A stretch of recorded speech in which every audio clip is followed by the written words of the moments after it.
สบายดีเด้อสบายดีทุกคนสบายดีสบายดีเด้อโดยสบายดีเมื่อทุกคนขอโทษที่ให้มาหล่อเนาะนางเหียนเนาะขอโทษได้หลายมาซาน้อยหนึ่งก็ที่ให้ไปก็มีเวียกไล่โดยมีเวียก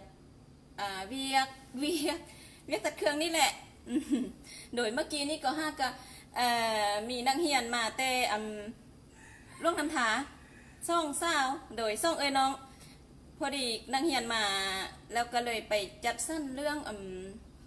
ที่พักห้อพักให้นักเรียนแน่นอยู่ข้างนี่เลยเด้ออาจารย์แท้ก็บ่มีบอนเศร้าบอนพักดอกแต่ว่าอยู่ข้างนี่บังเอิญพอดีมีห้องแถวให้เศร้าแม่นนักเรียนผู้ใดที่มาต่างแขวงเด้อที่ยักเรียนนำมาแต่ต่างแขวงมีห้องพักให้เศร้าเดือนละ500,000นั่นแหละเมื่อกี้ก็ไปจัดสั้นให้พ่อของนักเรียนมาส่งแม่นก็ดีใจเด้อก็รู้สึกดีใจหลายที่ทางพ่อแม่ของนักเรียนเนาะได้มีความไว้เนื้อเชื่อใจกับอาจารย์นี้โดยก็ดีใจแล้วก็ขอบใจหลายๆเด้อขอบใจหลายๆไปทางพ่อแม่เด้อโดยก็ดีใจหลายโดยแต่ว่าจังใดบ่ให้เป็นห่วงเรื่องว่าที่พักหั่นน่ะมีแล้วเนาะโดยมีแล้วก็การดูแลตัวเองมันก็ขึ้นกับตัวเองเจ็บไข้ได้ป่วยก็ขึ้นกับตัวเองนั่นแหละเนาะรักษาสุขภาพแต่ก็สิดูแลให้อยู่โดยดูแลอยู่ไกลๆนี่แหละโดยอยู่กันแบบครอบครัวก็อย่างนักเรียน2 คนนี่มาใหม่แม่นสุดหนึ่งจะจบไปแล้วแต่เขายังบ่ยอมนี่เถื่อเขายังจะเอาตึมได้หนึ่งจบไปแล้วโดยสุดที่1จบไปแล้วสุดที่2บ่ฮอดเดือนเลยจะประมาณสาวปลายมือได้หนึ่งถ้ามาทุกวันพักปกติเท่านี้นะถ้ามาทุกวันเด้อจะประมาณสาวปลายมือได้จะสามารถหยิบ3 มือได้เสื้อส่องพื้นแม่น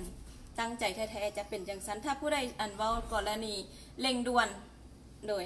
ผู้ใดตั้งใจแท้ๆน่ะจะเป็นแนวนั้น3 มือส่องพื้นได้อยู่โดยละสาวปลายวันก็จบไปแล้วอยากให้เฮ็ดแบบโบแมนย่างดอกเค็ดครบคอเด้เราให้มันหูวิธีทุกขอนั่นแหละขอพื้นฐานแล้วจังไปเฮ็ดอันงามฮะนะอยู่บ้านก็ได้ถ้าพอได้มีเวลามาเฮ็ดอยู่นี่เลยบ่ยอมจบก็บ่ต้องจบ โดยมาเฮ็ดอยู่นี่เลยโดยแล้วโอ้นางเฮียน2 คนนี้อาจารย์ยองเด้ออาจารย์ยองเพิ่นเด้อดีใจอ่ะปกติอันเฮียนนำเฮียนเฮาซ้ายเฮานี่เนาะส่วนหลายจะเป็นสาวปลายปีบางคนก็มักแล้วแต่บ่เกิดจากเทื่อหั่นน่ะสาวปลายปีได้แล้วแม่แหละสาวปลายปีได้ระดับนั้นแหละบางคนจนมีลูกมีผัวเนาะจึงฮู้ว่าตัวเองมัก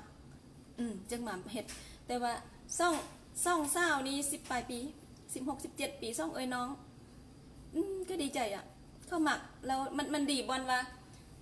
มักก่อนมักแล้วฮู้แต่ตนนี่มันดีบ่อนว่าอาศัยประสบการณ์เด้อาชีพเฮาเรียนหนังสือไปพร้อมเฮ็ดไปพร้อมได้เงินอาจารย์เป็นคนผู้หนึ่งที่ห้าเงินมาแต่น้อยห้าเงินมาแต่น้อย10 ปลายปี15 16 ปีห้าเงินมาแล้วโดยตนเองทั้งเรียนทั้งห้าเงินนี่แหละพักโรงเรียนก็ไปซอกเวียกเฮ็ดได้เงินมาซื้อเครื่องนุ่งสินะเครื่องนุ่งนักเรียนสินะโดยและอาจารย์กันยอง2 คนนี้ว่าดีใจที่เข้าตื่นโฮแต่แรกดีใจที่สุดก็คือเข้ามาพบไลฟ์ของอาจารย์นี่น่ะอาจารย์ขอบใจเมื่อทุกคนถ้าผู้ได้แชร์ไลฟ์อาจารย์ออกไปน่ะโดยมันคือการทำบุญช่วยกันการทำความดีช่วยกันโดยเข้าเห็นไลฟ์อาจารย์แล้วเข้ามักโดยสามารถเบิ่งอาจารย์แล้วไว้เนื้อเชื่อใจที่บ่ยอมไปเหียนนำผู้อื่นหั่นน่ะไส้มีไล่ไส้นี้มีไล่ซ่อนไกลตัวก็มีไล่แต่นักเรียน2 คนนี้เพิ่นว่ากับแม่เพิ่นว่าบ่ยอมไปเรียนนำผู้อื่นแนวใดก็สิมาเดี๋ยวขอบใจเด้อขอบใจที่มักอาจารย์โดยขอบใจหลายๆขอบใจที่นับถือไว้เนื้อเชื่อใจอาจารย์แล้วอาจารย์ก็เป็นผู้หนึ่งที่ห้าเงินมาแต่น้อยเลยทั้งเรียนหนังสือ ทางห้างเงินตั้งแต่ม.3 ม.4พุ่นแหละ10 ปลายปีก็ห้าเงินมาเลย โดยเรียนจบกับย้อนพ่อแม่เหตุการณ์พนักงานรัฐเงินเดือนน้อยหั่นล่ะแล้วลูกก็หลายคนเนาะเฮามีเอ้ยน้อง6 คนเนี่ยสาย1หญิง5แล้วก็พออยู่พอกินเงินเดือนรัฐแต่ว่าเฮาจะบ่มีอันใส่ส่วนตัวอันเกินคือผู้อื่นหั่นน่ะแล้วบัดนี้เป็นคนที่ยักใดเด้แล้วก็ห้าเองห้ามาแต่น้อยจบม.ศ.โดยจบม.ศ. 6-7 ปีก็ห้าทั้งเรียนหนังสือทั้งห้าเงินแล้วมันเป็นกลายเป็นนิสัยเคยตัวที่ว่าบ่แข่ไพ่บ่ยานเรื่องห้าเงินโดยแล้วอันนี้ดีซ่องคนนี้ดีบอนว่าแนวนี้ยักจะบอกให้ฟังว่าเข้าเป็นแต่น้อยแบบสิเข้าสามารถไปเฮ็ดฮานแม่อยู่ฮานลูกไปโรงเรียนโดยเวียกเฮานี่มันบ่ใช่ว่าเจ้าสิมาอยู่ตลอดมีผู้อยู่ฮานให้แล้วเจ้าเฮามามีแขกมาละหับเครื่องไว้แล้วก็มาเฮ็ดได้ทั้งไปโรงเรียนได้ทั้งเรียนได้ทั้งลูกค้าได้ทั้งเวียกได้ทั้งเงินโดยอาจารย์ว่าดีได้อาชีพตั้งแต่น้อยไปเลยแล้วก็เป็นประสบการณ์ให้มือหน้าที่เห็นจบแล้วเป็นอาชีพอันนี้เขาเอิ้นว่าอาชีพเสริมซื่อๆเนาะทำอิฐแต่ว่ารับประกันเลยอาชีพเสริมนี้จะกลายเป็นอาชีพหลักส่วนหลายเป็นอาชีพหลักหมด โดยแล้วอันนี้ก็เว้าให้ฟังเนาะลมสู้กันฟังเนาะที่จริงมีหลายคำถามมีอันยักมาตอบไล่ว่าให้หน้าให้ตาไปโดนก็คิดฮอดคิดถึงโดยยักมาตอบไล่คำถามเด้อก็คือพวกนักเรียนจุ่มหนึ่งที่ว่าเว้าพวกเลยเด้อ โดยจุ่มหนึ่งที่ว่าบ่เข้าใจเนาะบ่เข้าใจว่าการเรียนการสอนเฮานี่มันเป็นแนวใดหั่นน่ะบางคนยังบ่เข้าใจยังถามเรื่องออนไลน์ส่วนหลายละแม่นบ่มีพื้นฐานนี้เข้าออนไลน์นี่ยากโดยแต่ก็ผู้ได้เก่งก็เว้าบ่ได้เด้เรียนได้เด้โดยแต่ว่ามันขึ้นกับตัวเองแต่ถ้าอาจารย์จะให้เว้าแน่ๆเราก็คือว่าถ้าบ่มีพื้นฐานเทื่อเนาะอาจารย์แนะนำให้มาเรียนเอาตัวจริงอยู่ภาคปกตินี่ก่อนเพราะว่าอาจารย์จะได้จับมือจูน้องทำให้เข้าแต่ละข้อให้มันได้ก่อนเข้าแต่ละข้อได้แล้วมันบ่ยากสำหรับความเก่งมันบ่ยากแม่นสำคัญแม่นสูตรแล้วก็ทำอิฐหั่นทำอิฐสูตรให้มันเป็นก่อนให้มันเป็นตัวเสื้อใดก่อนแม่นแล้วอาจารย์จะมาอธิบายอีกอันหนึ่งที่สำคัญที่สุดที่อาจารย์ผ่านมาอาจารย์ก็บอกแล้วแต่ว่าบ่แจ้งเที่ยวนี้อาจารย์ไรนี้เนาะอาจารย์จะมาอธิบายแจ้งให้นักเรียนท่านเข้าใจบ่ขัดข้องบ่ขากันไปเลยเนาะที่ว่าบางคนก็อย่างซองอาจารย์ไปอยู่หั่นน่ะโดยอาจารย์อยากจะบอกเลยว่าอยากบอกให้บ่ขาดใจไปเลยจะเสื้อเลยบ่เสื้อเลยโดยเพราะว่าอาจารย์จะบอกสูตรแนวนี้อาจารย์จะบอกวิธีของเครื่องอาจารย์จะเป็นแนวนี้สูตรของอาจารย์มันจะเป็นว่าผ่านมาอาจารย์จะบอกแต่ว่างามเนาะสูตรเฮานี่มันงามแต่อาจารย์จะบ่ได้เว้าละเอียดแต่เที่ยวนี้อาจารย์มาบอกแจ้งเลยว่าสูตรเฮานี่แม่นสูตรเครื่องที่งามแม่นสูตรเครื่องที่เครื่องเข้างานเป็นอย่างมันงามย้อนส่งของมันงามแม่นเครื่องที่เข้างานโดยเครื่องที่เข้างานหมายความว่าเครื่องแบบหั่นน่ะแต่บ่แม่นเครื่องแวดบ่แม่นสูตรฟรีแม่นหยังแวดหั่นเด้อบ่แม่นสูตรแบบนั้นจะเป็นสูตรเครื่องไม้โดยเฉพาะเครื่องเข้างานโดยเฉพาะอยู่สูงเครื่องแบบตัดให้มันเหมาะสำหรับคนที่หุ่นดีๆนะอันนี้ก็ขอโทษนำหลายคนแต่ว่าตรงๆถ้าผู้ใดหุ่นดีเราใส่นี่น่ะเป๊ะถ้าผู้ใดว่าง่ายๆก็คือผู้สาวกับผู้เฒ่าผู้สาวนี่ใส่ได้งามที่สุดเลยบ่ได้แปลงหยังเลยเด้อแล้วผู้เฒ่านี่ว่าตรงๆก็คือมีบางส่วนมันจะเกินเนาะมีไขมันเด้เราจะนุ่งได้ฟิตได้ขับเพราะว่าสูตรเฮามันเป๊ะแล้วผู้ใดหุ่นที่เกินมันจะขับบนนั้นแล้วเฮาจังค่อยไปยับออกบนนั้นน้อยหนึ่งโดย แล้วมันจะเป็นว่าเดี๋ยวนี้เขาเจ้าผู้เฒ่ามาตัดผู้เฒ่ามาว่าบ่สบายขิงนะแต่อาจารย์จะว่าถ้าเครื่องตัวได้เจ้าสบายยกแข้นยกขาขึ้นได้หมดแล้วทรงมันบ่งามโดยถ้าตัวได้นุ่งแล้วทรงมันงามๆแล้วมันจะบ่สบายปันได้เครื่องปกติมันก็เป็นแนวนั้นโดยอาจารย์อธิบายแบบนี้แล้วหมักแบบใดถ้าหมักแบบสบายแล้วมันบ่งามปันได้ใดเฮาเฮ็ดให้ได้เฮาจะไปปรับอยู่ตัวเครื่องเฮาให้แต่เพิ่นก็ต้องว่าเอางามนั่นแหละแล้วมาพับเอาแมนมันเป็นแนวนั้นเด้อสูตรเฮาแล้วอานาทางหน้าทางหลังนี่บ่คือกันบาหน้าบาหลังบ่คือกันบาเลื่อนสูตรเฮาเด้อถ้าผู้ใดได้เรียนมีพื้นฐานตัดหยิบน้อยนึงเราอาจจะเข้าใจทางหน้าทางหลังบ่คือกันบาหน้าบาหลังบ่คือกันแล้วก็อานาแค่นหน้าแค่นหลังบ่คือกันเด้อแค่นมันมีซ่องประเภทแค่นคือแค่นสามเหลี่ยมกับแค่นสี่เหลี่ยมแค่นเฮาแม่นจัดในประเภทแค่นสี่เหลี่ยมที่ซ่องด้านบ่คือกันแค่นสามเหลี่ยมมันเหมือนเป็นรูปสร้างโตรูปสามเหลี่ยมแล้วแค่นมันจะคือกันเลยหน้าล่างมันจะเป็นเครื่องประเภทเสื้อธรรมดาเด้ออันนั้นแต่ของเฮามันบ่แม่นรุ่นเสื้อธรรมดาของเฮาแม่นรุ่นเสื้อไปงานโดยเฉพาะทรงมันงามทรงมันอยู่ดีแล้วก็แน่หน้าล่างบ่คือกันโดยเฉพาะทรงได้ทรงนั้นแต่ความเป็นจริงทางกายของคนเฮามันก็บ่คือกันอยู่แล้วหน้ากระแบบหนึ่งล่างกระแบบหนึ่งแม่นสุดของเฮานี่มันงามปอนว่ามันเฮ็ดมาเหมาะเข้ากับขิงของขนสรีระของขนของทางกายเฮานี่แล้วอาจารย์อธิบายแบบนี้นี่ผู้ที่สงสัยยันบ่งามนั้นจะให้ข้องขาดใจเลยกับไรนี้ถ้าผู้ใดสงสัยเนาะมาหับสมไรนี้แล้วจะให้ข้องใจเลยโดยคันมักก็โอเคเหียนเลยบ่มักก็บ่เป็นหยังเบิ่งไปแล้วอาจารย์อยากมาอธิบายชัดเจนแจ้งเรื่องนี้เฮาเนาะโดยสูตรเฮามันเป็นแนวนั้นอันนี้แม่นแจ้งเรื่องสูตรโดยแล้วมาอธิบายมาเว้าต่อแม่นเรื่องการยักเหียนนำอาจารย์นี่นะ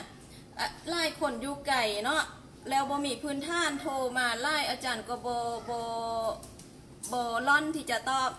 อันเก่าตอบอันเก่าอาจารย์ตอบอยู่ไรเลยเนาะจะเป็นว่าถ้าบ่มีพื้นฐานบ่สะดวกมาแท้ๆอาจารย์แนะนำให้จูน้องไปเหียนกับบอนอื่นเลยให้จูน้องเข้าใจเกี่ยวกับการสร้างโครงเสื้อนี่ก็เป็นพอเฮ็ดเสื้อประกอบตัวเสื้อใดเป็นพอแล้วมาออนไลน์เลยโดยถ้าเข้าใจแนวนั้นแล้วเราสามารถมาเบิ่งเส้นได้ง่ายๆเลยแม่นแล้วเว้าอีกอันนึงก็คืออาจารย์นี่ก็แม่นคนมงแท้มง100%พอเป็นมงแม่เป็นมงแต่อาจารย์เราภาษามงบ่ได้เว้าก็บ่แจ้งแล้วก็จึงว่าหน้าเฟซนี่เป็นชื่อลาวแววเว้าก็เป็นภาษาลาวแล้วมีชาวมงหลายๆอยู่ต่างประเทศแล้วก็อยู่ต่างแขวงอยู่เขตนอกโทรส่งข้อความเสียงมาบอกว่าให้แปลเป็นภาษามงแดเวลาสอนเพราะว่าอยากเหียนแท้ๆเหียนบ่ได้อาจารย์ก็เลยส่งข้อความไปคืนว่าสันน้องอยู่ไสคือบ่ฮู้ภาษาลาวเพิ่นตอบว่าเพิ่นอยู่แต่อาจารย์จะบ่อยู่เขตนอกนี่แหละแล้วอาจารย์ก็คิดในใจว่าอาจารย์อยากแปลอยู่แต่อาจารย์มาคิดได้อีกอย่างหนึ่งก็คือถ้าอาจารย์สอนเป็นภาษาลาวแล้วอาจารย์แปลมงแล้วคนลาวนี่เขาสิสับสนบ่อันมงนี่ศัพท์ที่มาสอนอันนี้ก็บ่มีศัพท์กับการตัดหยิบมันก็ต้องได้เป็นเว้าเป็นลาวคือเก่าโดยแล้วอาจารย์อยากอธิบายแจ้งว่ามื้อหน้าอาจารย์จะไปเฮ็ดเฟซหนึ่งที่อาจารย์จะสอนแต่ภาษามงแล้วตัวได้ภาษามงบ่มีแล้วอาจารย์จะแปลเป็นลาวหั่นโดยตัวนั้นมันชัดเจนไปเลยมงซองมงโดย แล้วมันจึงบ่ซับซ้อนกันเนาะเพราะว่าซองเฮานี่แม่นซองลาวแล้วเฮาอยู่ประเทศลาวแล้วอาจารย์คิดว่าถ้าบ่ได้ดูถูกเด้อบ่ได้เว้าให้แต่ว่าถ้าชาวมงคนใดที่สนใจอยากเรียนนำแท้ๆแล้วบ่ฮู้ภาษาให้เขียนข้อความมาแล้วอาจารย์จะแนะนำไปเรียนนำลูกศิษย์คนมงของอาจารย์เด้อสูตรเดียวกันเด้อโดยแต่ว่าเขาเป็นคนมงโดยแล้วเขาเว้ามงได้หลายได้ดีกว่าอาจารย์แต่อาจารย์ก็พยายามและอาจารย์ก็บ่ยอมแพ้เด้อซาดนี้จะต้องเว้ามงใส่มงให้ใดก็ โดยถ้าเบิ่งอนาคตแล้ว อาจารย์มีแต่ว่าแนวนั้นเนาะเพราะว่าอาจารย์ซ่อนทรงนี้จะเป็นลาวก่อนโดยเพราะว่าเขาเริ่มมาแนวนี้แล้วเนาะเดี๋ยวคนลาวคนม้งสิซับซ้นกัน เพราะว่าม้งหูภาษาลาวได้แต่คนลาวลุ่มนี่มันบ่หูภาษาม้งได้ สินะเดี๋ยวเขาสิว่าอีนายนี่เป็นพี่บาเราโดยเอาแนวนั้นเนาะอาจารย์อธิบายแจ้งแนวนั้น โดยผู้ใดเป็นม้งแล้วบ่หูภาษาลาวเขียนมาส่วนตัวเด้อมาบอกอาจารย์ส่วนตัวแล้วอาจารย์จะแนะนำไปหาลูกศิษย์ของอาจารย์สอนให้โดยภาษามงโดยเนาะแบบสันเนาะโดยแต่ว่าอาจารย์ว่าตรงๆก็คืออาจารย์ก็คือยากคือกันแหละอาจารย์บ่ฮู้มงหมดเติบโตมาหลายคนอาจจะบ่เชื่อบางทีคิดว่าอาจารย์ตั้งเฮ็ดลืมศาสตร์ไม่ยังแต่บ่แม่นเด้อบ่แท้ๆเลยเด้ออันนี้บ่ทึกไผก็บ่ฮู้เนาะอันเฮาเกิดอยู่ในเมืองนี่แหละ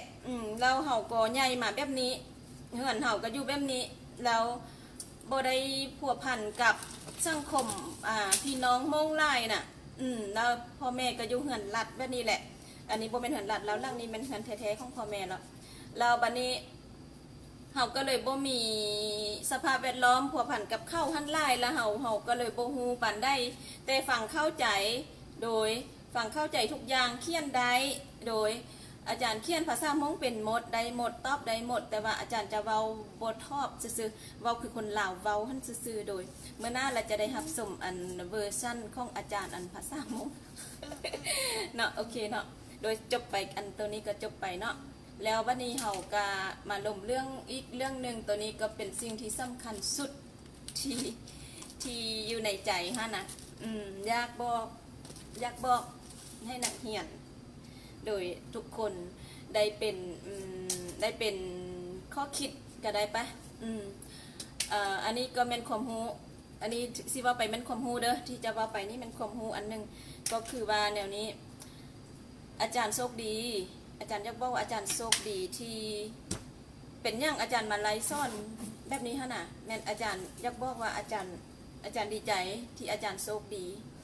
ที่มีพรสวรรค์ทางด้านนี้อาจารย์เว้าเฮ็ดพ้นก็เว้าเกือบทุกไลนั่นแหละแต่ก็อย่างเว้าอีกเพราะว่าเฮ็ดพ้นมันบ่หมดจักเทื่อมันมีหลายเฮ็ดพ้นอีกเฮ็ดพ้นนึงซะก็คืออาจารย์อยากบอกว่าอาจารย์โชคดีที่มีพรสวรรค์ถนัดแล้วก็มักอาชีพนี้แล้วอาจารย์มาเผยแผ่ส่งต่อซื่อๆโดยอาจารย์สาบานว่าสิ่งที่อาจารย์สอนไปหั่นน่ะแม่นมาจากประสบการณ์ตัวจริงของอาจารย์แล้วก็มีผลลัพธ์อาจารย์หลอดย้อนอาชีพนี้โดยอาจารย์มีอยู่มีกินมีใช้แล้วชีวิตอาจารย์ก็ดีขึ้นอาจารย์ได้พัฒนาตัวเองขึ้นดีขึ้นทุกสิ่งทุกอย่างอาจารย์ได้เปลี่ยนแปลงตัวเองเปลี่ยนหมดทุกอย่างย้อนอาชีพตัวนี้อาจารย์ก็เลยอยากมาเผยแผ่มาส่งต่อให้นักเรียนให้รุ่นน้องต่อไปท่านผู้ใดมักแล้วก็เรียนนะผู้ใดบ่มักก็ลูกบ่กวนด้วยลูกผู้ใดบ่มักแล้วก็ฟังลิ้นๆก็ได้แต่อันนี้สำหรับผู้ที่มักอาจารย์อยากมาบอกสองทางซื่อๆเพราะว่าผ่านชีวิตเอาชีวิตเอาประสบการณ์เอาผลลัพธ์มาบอกมาถ่ายทอดแม่นมาส่งต่อเพราะว่าลอดมานำอาชีพนี้แท้ๆมาคืดหมดแล้วแม่นลูกผู้หญิงเห่านี่ถ้าผู้ใดเฮ็ดใดนี่ก็ดีที่สุดเด้อเพราะว่ายังเฮาบ่ได้ไปลงทุนได้มาคืดดีๆบอนนี่แหละเฮาบ่ได้ไปลงทุนเฮาบ่ได้ไปลงเงินหลายเฮาลงแท้ตอนเฮียนนั่นแหละตอนเฮียนแล้วก็ซื้อแต่จักรแล้วเฮาบ่จำเป็นไปเฮ็ดฮานก็ได้ถ้าผู้ใดมีทุนหลายอยากเจริญเติบโตไว้ธุรกิจไว้ไปฮานเนาะไปเปิดฮานใหญ่ๆงามๆเลยเฮ็ดเลยก็แห่งดีได้เงินไวเลยแต่ว่าถ้าผู้ใดมีทุนน้อยก็มาอยู่แล้วก็เฮ็ดอยู่เฮือนตัดอยู่เฮือนแม่นเฮาซี่มือดีเฮาดีเฮางามซะอย่างน่ะเฮาเฮ็ดอยู่เฮือนก็ได้แล้วเฮาเฮ็ดงามก็มีคนมาห้าเฮาโดยมีคนมาห้าเฮาตลอดแล้วมันเป็นอาชีพที่บ่ได้ลงทุนแม่นเป็นแล้วเก็บกำไรเท่านั้นโดยกับมีแต่ใส่แห่งงานเฮานี่ใส่ความคิดออกแบบเฮานี่เพิ่มเติมเฮามักผู้ใดมักแนวได้เราเครื่องบ่ได้ละลูกบ่เป็นหยังเรามักเครื่องแบบได้เราเครื่องมันจะออกมาแบบที่ตัวเองมักทุกคนลูกศิษย์อาจารย์ก็คือกันอาจารย์นี่คือกันอาจารย์มักอาจารย์บ่ใส่สิเฮ็ดได้คือแบบ อาจารย์ของอาจารย์อาจารย์มาได้แบบของตัวเองเด้อแล้วลูกศิษย์ของอาจารย์แต่ละคนก็ซี่มือบ่คือกันอีกแตกต่างกันไปหมักแบบได้มันจะได้ออกไปแบบนั้นเลยโดยแล้วมันมีเอกลักษณ์ของตัวเองอะเครื่องแต่ละคนเนาะ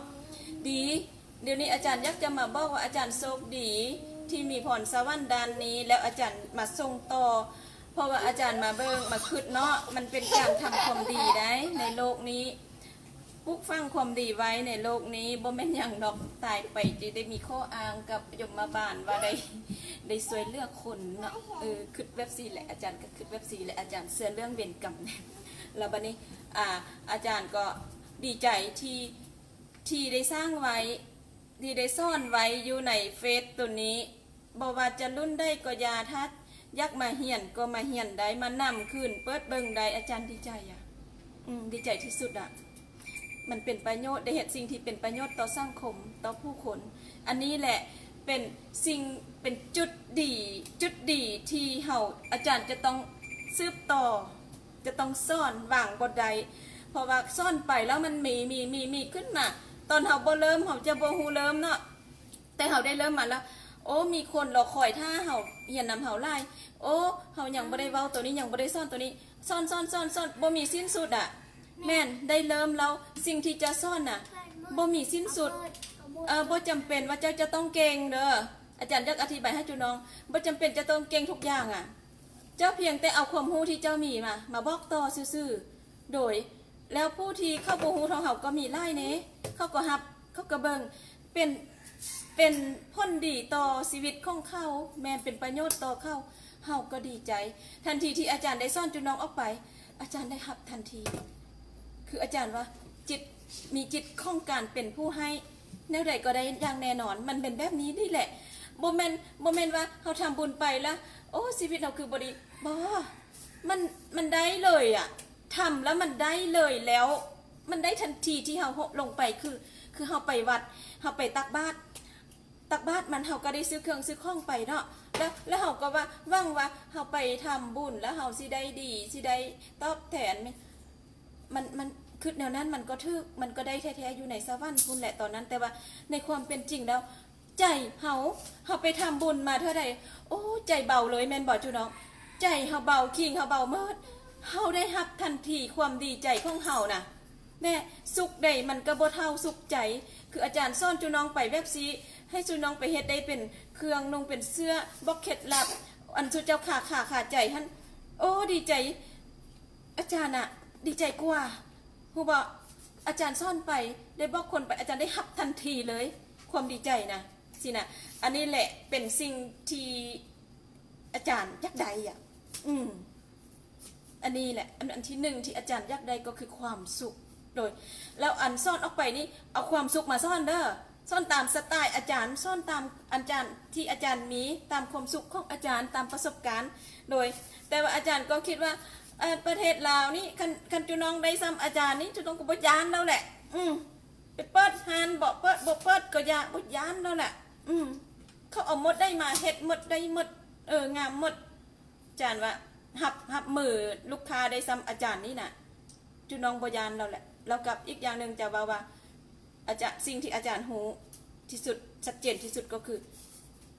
เป้าหมายของอาจารย์อยากสอนนักเรียนให้เก่งกว่าอาจารย์โดยเพราะว่ายังเป็นยังชูเจ้าบ่เก่งผ่านมาชูเจ้าบ่เป็นย้อนเข้ายันเจ้าเก่งกว่าเข้าบ่ก็บ่ฮู้เด้อบ่อยากเว้าให้เข้าแต่อาจารย์เว้าแท้ๆบ่นี้ก็คือถ้าบ่สอนให้บ่เก่งแล้วอาจารย์จะบ่สอนสอนน่ะลูกศิษย์ค่อยต้องเก่งกว่าค่อยต้องเก่งกว่าแน่นอนได้เพราะว่าจุน้องเริ่มตอนอายุอย่างน้อยกว่าอาจารย์ได้จุน้องเก่งกว่าอาจารย์อย่างแน่นอนอาจารย์เริ่ม32ได้31ได้โดยเดี๋ยวนี้อาจารย์36ได้อาจารย์สำเร็จเลยแล้วได้โดยแล้วจุน้องเริ่ม10ปลาย20ปลายเป็นยังจุน้องจะบอกสำเร็จโดยถ้าอยากให้ประเทศลาวเฮาคนต่างประเทศมาเห็นผู้หญิงลาวเฮาผู้ใดก็งามสร้างแต่งตัวดูดีเก่งน่าฮักคืออันมีประสบการณ์ครั้งหนึ่งปีผ่านมาบ่ดนมานี่อาจารย์บ่ยักซื่อแต่อาจารย์ไปเข้าสัมมนาเพิ่นเว้าว่าผู้หญิงลาวแต่งหน้ามาเองเลยเด้อแม่น เห็นบ่แต่งหน้ามาเองเลยแต่เขายังบ่ฮู้นะว่าผู้หญิงลาวก็ตัดเครื่องมาเองเลยนุ่งเองได้เลยเครื่องเข้างานนะโดยยังไงผู้หญิงลาวเฮากับทุกคนเฮ็ดเครื่องเองนุ่งได้ไปงาน แต่งหน้าแต่งตาดูดีงามให้ศาสตร์อื่นเขาเจ้ายกย่องซื่นสมอันนี้แหละอาจารย์อยากเห็นแบบนี้แหละโดยอยากเห็นลูกศิษย์ของอาจารย์นะไล่เฮ็ดเองงามเฮ็ดให้ผู้อื่นงามได้อีกให้ศาสตร์อื่นเข้ายกย่องบ่น้อยหน้าศาสตร์อื่นโดยปัจจุบันนี้อาจารย์เห็นว่าคนลาวเฮาเก่งสร้างมงก็แห่งเก่งอาจารย์เห็นแต่เพียงแต่คาดบางอย่างแต่อาจารย์จะมาแก้จุดนั้นให้โดยถ้าเสื้อมั่นใจอาจารย์แล้วนำมาโดยจับมือกันอาจารย์ทับปากสัญญาว่าอาจารย์จะดูแลและอาจารย์จะจับมือกับจุน้องข้อให้จุน้องบ่ต้องแตกแถวเนาะโอเคแล้วก็ก็เว้าไล่มันก็ไล่นั่นแหละเนาะเอาไว้เว้าไล่หน้าเดี๋ยวอาทิตย์หน้าเราจะมาพบกันตึมเป็นคออื่นไปโดยอาทิตย์นี้อาจารย์มาซ่อนคอที่อาจารย์นุ่งนี่เลยเป็นคอจำบาโดยเป็นคอจำบาเวลานุ่งนี่ยับมันไปแจ่มันจะงามยับโดยเวลานุ่งมันยืดดึงมันเข้าแจ่รถโดยมันจะงามแล้วกับคอจำบานี่มันก็มีเคล็ดลับเด้มันมีเทคนิคของกันถ้าบูฮูเคล็ดลับแล้วมันเตื้อยและอาจารย์จะมาซ่อนสูตรเคล็ดลับของคอนี้พักซ่องนี่เขาซ่อนความงามเลยซ่อนให้เก่งเลยซ่อนเคล็ดลับไปเลยถ้าผู้ใดหมักละเอาละลงมือติดตามโดยพักซ่องเป็นซ่อนให้เก่งพักหนึ่งซ่อนให้เป็นตัวเสื้อแล้วพักหนึ่งซ่อนให้เป็นตัวเสื้อแล้วพักซ่องซ่อนให้เก่งโดยแล้วบัดนี้แบบตัวนี้จะเป็นอาจารย์ออกแบบเองเครื่องอาจารย์ทุกตัวอาจารย์ออกแบบเองอาจารย์จะพยายามเด้อจะจัดสั้นเวลาออกแบบเครื่องใหม่มาตลอดมาซ่อนนักเรียนอาจารย์โดยแล้วไล่ต่อไปอาจารย์จะซ่อนคอนี้โดยอันนี้ก็อาจารย์ออกแบบโดยอาจารย์หยิบเองขออยู่ทางล่างเห็นบ่โดยเบิ่งได้นึงนะโดยคอเนี้ยโดยแล้วอาจารย์จะพยายามมาซ่อนให้ได้หลากหลายให้ได้โมดที่งามโมดที่เด่นโดยเพื่อให้จุน้องเก่งอันได้ที่มีคนเฮ็ดคนซ่อนทั่วไปอาจารย์โบเฮ็ดอาจารย์จะโบซ่อนอาจารย์เป็นคนที่เฮ็ดแนวแปลกๆเฮ็ดแนวคนเขาเจ้าบ่ค่อยเฮ็ดนะโดยอาจารย์เป็นแบบสันถ้าเฮาบ่เฮ็ดแนวนั้นเฮาบ่นำเฮาบ่เป็นผู้นำแนวนั้นเฮาก็บ่เข้าเฮ็ดไปแล้วอ่ะอันนั้นน่ะเฮาบ่เฮ็ดแล้วเฮ็ดตัวใหม่อาจารย์เป็นคนแนวนั้นเนาะถ้ามักจริตแบบซี่ก็นำมาโดยจุน้องก็ไปสร้างไอเดียใหม่ๆของจุน้องเองคือกันจุน้องมาติดตามอาจารย์จุน้องก็ไปเฮ็ดแบบของจุน้องบ่ได้แม่นว่าจะต้องมาเฮ็ดแบบเดียวกันเฮ็ดแบบเดียวกันได้ก็ดีซ้อมไปเคล็ดลับการเรียนที่ดีศึกษาที่ได้ดีที่สุดอันหนึ่งเคล็ดลับก็คือการก๊อปปี้อาจารย์เคยเห็นมาเนี่ยเลยการก๊อปปี้โดยการก๊อปปี้ acting ให้มันคือเฮาแสดงไปก่อนถ้าเฮายังเป็นไปได้นะเฮาเฮ็ดไปแล้วเฮาได้อยู่ในสภาพนั้นแล้วเฮามาเฮ็ดของเฮาเองจะได้ดีโดยอันนั้นเป็นเคล็ดลับเด้อโดยอาจารย์มีไล่เทคนิคมีไล่เคล็ดลับถ้าว่าจุน้องสนใจก็อินบ็อกมาพิเศษมาทำเรื่องพิเศษก็ได้คือบางคนที่เฮ็ดไปแล้วบ่ได้เงินลูกค้าบ่มามีเฮามีวิธีมีเทคนิควิธีการเว้าจาแล้วก็การทำตัวทุกอย่างเลยแหละที่จะดึงดูดลูกค้าน่ะอาจารย์เป็นแม่ค้ามาก่อนเนี่ยแม่ค้ามาแต่น้อยแล้วอาจารย์เอาอันซ่อนมานี่เอาอาจารย์เป็นคนตัวจริงเด้อบอไซทฤษฎีอาจารย์เป็นคนบอไซทฤษฎีแต่ทฤษฎีมันก็มีส่วนสำคัญไล่แต่อาจารย์จะใช้ตัวจริงไล่กว่าอาจารย์เอาความจริงประกอบกับทฤษฎีมาซ่อนจูน้องโดยประสบการณ์ของตัวเองเลยเทคนิคการค่ายนั่นแหละแม่นมันบทเฉพาะแต่ค่ายอันพวกเขานี่มันได้หมดเลยลูกบุกกลของแม่ลูกบุกกลของแม่เด้อมันค่ายได้หมดเลยอ่ะทุกสินค้าอาชีพการค่ายเนาะโอเคมีแต่มือนี้ไรนี้เฮาลมกันเท่านี้นังเฮียนอาจารย์มาได้แล้วเฮียนเฮาตอนเฮียนโดยผู้ใดยังเฮียนแล้วเขียนแน่พิมพ์แน่ผู้ใดยังเฮียนแล้วเขียนมาก่อนโดยต้องการยักเห็นนักเฮียนเขียนมายักเฮียนโดยคันบ่เขียนอาจารย์บ่สอนเถื่อปล่อยก่อนโดยโอเคเขียนเนาะเฮียนเนาะโดยใครมุกลูกเฝ้าน้องให้แม่ลูก ไปแม่ซ่อนแล้วปะเนี่ยโอเคพอตอนเหียนแล้วเนาะ เดี๋ยวเปลี่ยนมุมกล้องจากน้อยหนึ่งเลยเปลี่ยนมุมกล้องก่อนเด้อเหียนโดยเหียนโอ้ลูกสาวจับเจียให้อีกเด้อแม่เปลี่ยนมุมกล้องมาเดี๋ยวเหียนบ้านี้นะโดยนักเหียนมาครบแล้วก็เหียนนักเหียนผู้ใดอันยักท่ามย่างก็ท่ามตามอันท่ามอยู่ไรนี่เลยเด้อเลยท่ามอยู่ไรนี่เลยอันบทเหียนแต่ละอย่างอันได้มีขาห้องขาใจเพราะว่าอาจารย์เรียนไล่บางทีบทถ้ามาโต้บททันมาโต้ถ้ามาบทท่ามอยู่ไรนี่อาจารย์จะบททันมาโต้แล้วบางทีนะเรียกไล่นักเหียนก็ไล่เดอยู่นี่เราลูกค้าเดเราออนไลน์เดแมนอาทิให้ไปบมาปกตินี่ก็ย้อนออนไลน์เดอาจารย์ต้องได้เฮ็ดวิดีโอ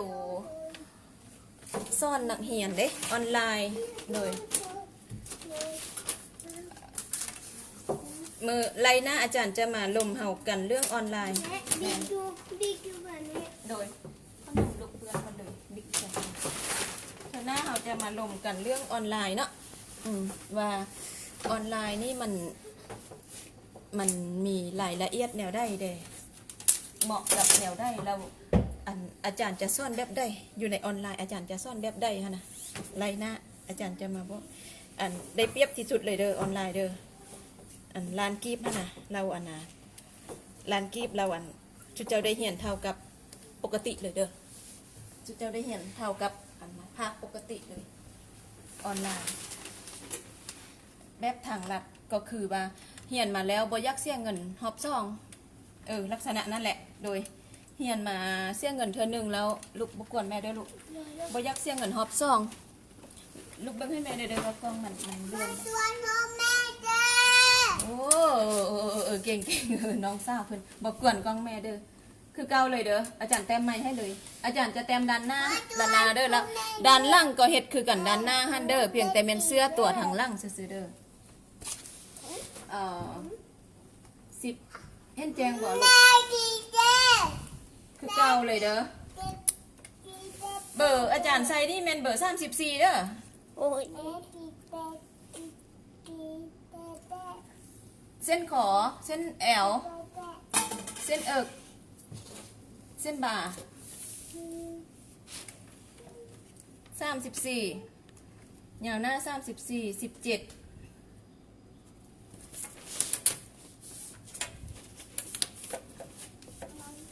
สาวเส้นลูกบกวนของแม่ไหมลูกเดี๋ยวลูกเลื่อนอันนี้บ่เลื่อนไม่อย่างทางนั้นเอาแม่ให้ลูกเอาน้องไปลิ้นบอลอื่นไปเอาไก่แม่ได้หนึ่งไปเด้อ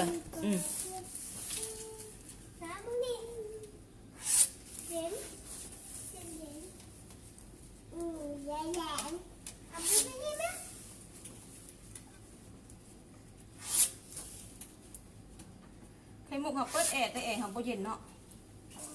ลูกแปลรีโมทแอร์ให้แม่ไหมไปปรับไหมไปแม่แอร์นี่นะลูกเปิดโหมดจนน้ำแล้วว่ะแต่มันยังบ่เย็นอยู่หาเปิดตะกี้นี่มันบ่เย็นเลยตัวหาเปิดจ้ะ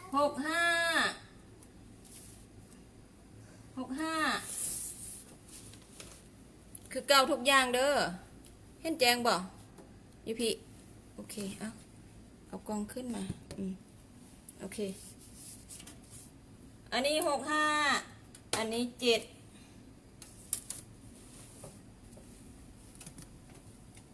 โอเคอันนี้7 3 ครึ่ง18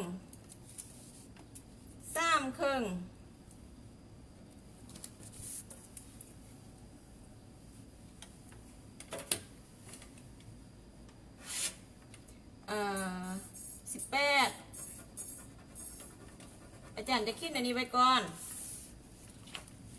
ไล่น่ะ16 25โอ้ยให้บุกเอาไก่ลูก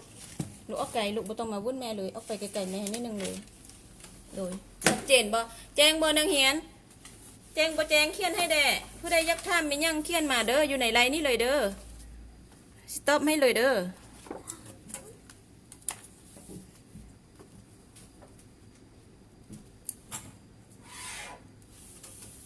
คิดเส้นเข้าห้ากัน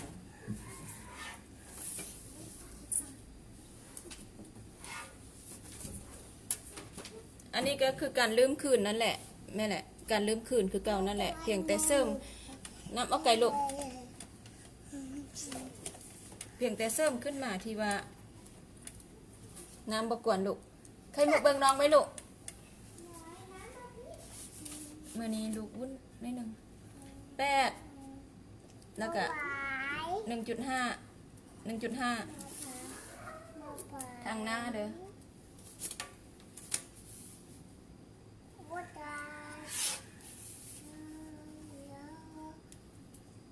แจ้งบอนังเฮียนแจ้งพิมพ์ช่วยพิมพ์คำว่าแจ้งให้เด้อบอแจ้งก็พิมพ์ให้เด้อคันเข้าใจก็พิมพ์ให้เด้อบกเข้าใจอันนี้ก็1.5เด้อวางนี่นะวางนี้ก็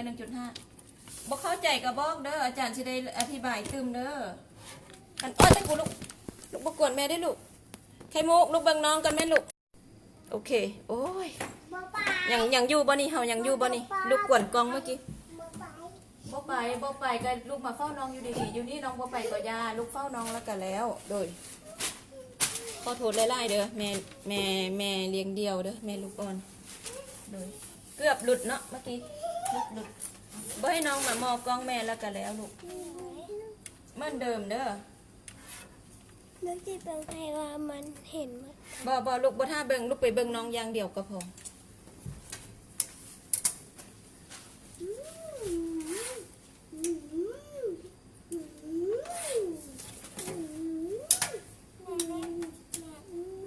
บ่ต้องมาลมแม่ลูกแม่บ่ต้องวุ่นวายแม่แน่ลืมเส้นนี้เลยเด้อ1.5โดยแจ้งบอนังเหียน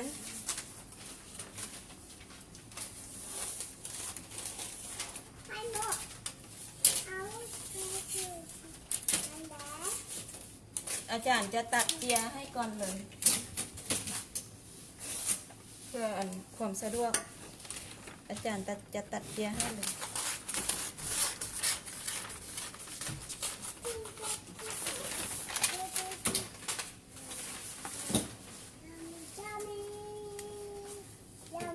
ขอจำบา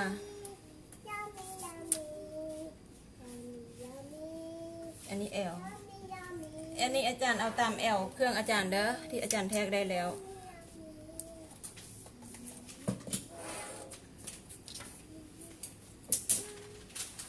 เดี๋ยวให้ซ่อนตัวได้เติมระบอกเด้อถ้ามาอยู่ไรนี่เลยเด้ออาจารย์จะซ่อนอยู่นี่ให้เลย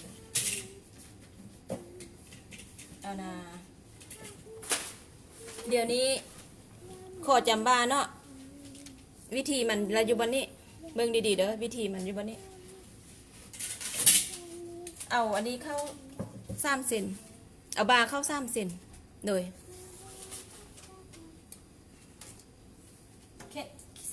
คิดเส้นก่อนเอาบาเข้า3 เซน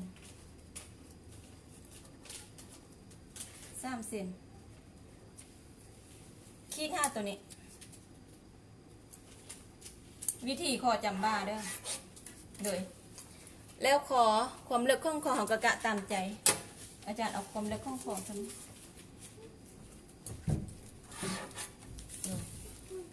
แล้วเข้าใจบอนังเฮียนเข้าใจพิมพ์คำเข้าใจให้เด้อโดยสำนี้แล้ว3 เซนเด้อ1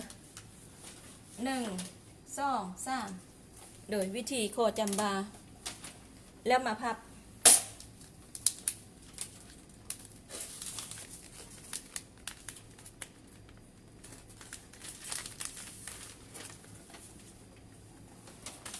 ไม่บรรทัดแจ้งบอนังเหียนชัดเจนบ่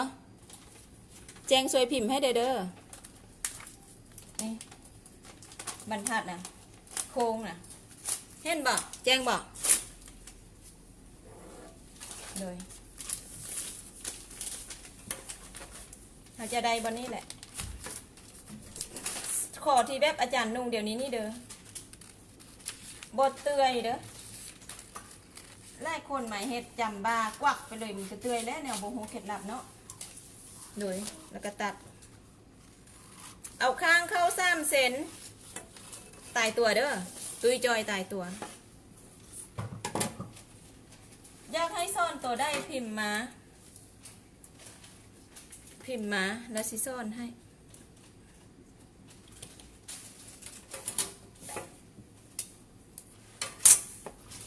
กันเองแล้วเด้อบ่เป็นหยังตัวได้เฮ็ดใดจะเฮ็ดให้เลย